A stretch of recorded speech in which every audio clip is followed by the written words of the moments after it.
Cerita Ande-Ande Lumut dari Jawa Timur. Suatu ketika, kerajaan Jenggala diserang oleh musuh.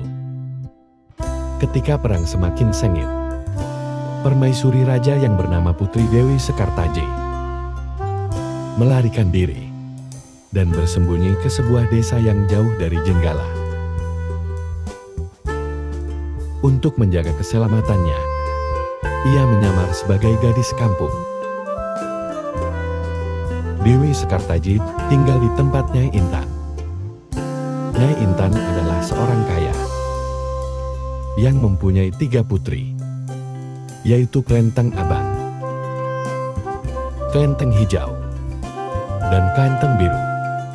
Oleh Nyai Intan, Dewi Sekartaji diangkat anak dan diberi nama Klenteng Kuning. Setelah keadaan di kerajaan Jenggala kembali tenang dan aman, sang pangeran mencari jejak istrinya. Ia pergi dan menyamar menjadi seorang pangeran yang sedang mencari jodoh. Panji Asmara Bangun menyamar dengan nama Ande-Ande Lumut, lalu membuat sayembara. Dalam waktu singkat, berita sayembara itu tersebar jauh hingga ke desa si Klenteng Kuning. Klenteng Abang, Hijau dan Biru mendengar kabar sayembara itu. Mereka sangat senang dan ingin mengikuti sayembara itu. Kita harus berhias agar terlihat cantik dan memikat sang pangeran, kata Klenteng Abang. Benar sekali, kita akan memakai pakaian dan perhiasan yang paling bagus, kata Klenteng Hijau. Hai Klenteng Kuning, kamu tidak usah ikut sayembara ini, karena kamu tidak pantas mendapatkan pangeran. Lebih baik kamu mencuci baju di sungai, perintah Klenteng Abang sinis.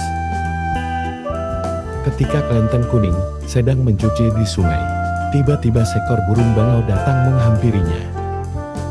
Anehnya burung itu bisa berbicara, dan kedua kakinya menggenggam sebuah cambuk. Wahai Tuan Putri, pergilah ke desa Dadapan mengikuti sayembara itu. Di sana Tuan Putri akan bertemu dengan Panji Asmara Bangun. Bawalah cambuk ini, siapa tahu nanti dibutuhkan, ujar sang bangau sambil meletakkan cambuk itu di atas batu. Burung bangau itu lalu terbang ke angkasa dan menghilang sebelum Klenteng Kuning menjawabnya. Kemudian Klenteng Kuning kembali ke rumah dan berangkat menuju desa Dadapan. Sementara itu di tepi sungai Bengawan Solo, ketika saudara dan ibu angkatnya bingung karena harus menyeberangi sungai, tetapi tidak ada perahu. Bagaimana cara kita menyeberang, Bu? Tanya Klenteng Ijo dan saudarinya. Lalu mereka melihat seekor kepiting raksasa. Kepiting itu adalah Yuyu Kangkang, utusan Ande-Ande Lumut. Dia diutus menguji para peserta sayembara yang melewati sungai tersebut. Hai kepiting raksasa, maukah kau membantu kami menyeberang sungai? Pindah ke Klenteng Abang. Yuyu Kangkang tertawa lebar, haha.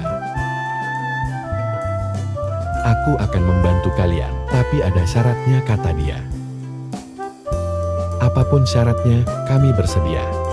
Yang penting kami bisa menyeberang, jawab Klenteng Abang. Kalian harus menciumku, kata Yuyu Kangkang. Dan mereka pun bersedia memenuhi syarat si Yuyu Kangkang. Klenteng Kuning tiba di pinggir sungai. Yuyu Kangkang mengajukan syarat yang sama, tetapi Klenteng Kuning menolak. Dia tak ingin mengkhianati suaminya. Berkali-kali Klenteng Kuning memohon, tetapi Yuyu Kangkang tetap menolak. Akhirnya Klenteng Kuning memukulkan cambuknya ke sungai. Dan seketika itu air sungai Bengawan Solo surut. Melihat itu, Yuyu Kangkang ketakutan dan segera menyeberangkan Klenteng Kuning, bahkan mengantarnya sampai ke desa Dadapan. Sayembara pun dimulai. Secara bergiliran, Penting Abang dan adik-adiknya menunjukkan kecantikan mereka di hadapan Ande Lumut. namun tak seorang pun di antara mereka yang dipilih oleh Ende Lumut. Ampun pangeran, hamba mohon, terimalah salah satu putri hamba, Iba Nyai Intan. Andai Lumut menjawab, wahai Nyai Intan, ketahuilah aku tidak bisa memilih seorang pun dari putrimu, karena mereka telah mencium si Yuyu Kangkang. Sambil menunjuk kelenteng kuning, pangeran melanjutkan, aku memilih gadis ini karena dia telah lulus ujian, tidak mau mencium si Yuyu Kangkang. Nyai Intan dan ketiga putrinya baru sadar bahwa mereka ditolak oleh Ende Lumut karena tidak lulus ujian. Kemudian Ende Lumut membongkar penyamarannya dan mengatakan bahwa dia adalah Panji Asmara. Bangun kelenteng kuning sangat bahagia karena bertemu lagi dengan suaminya. Sudah ya cerita Ende Lumutnya, jumpa lagi.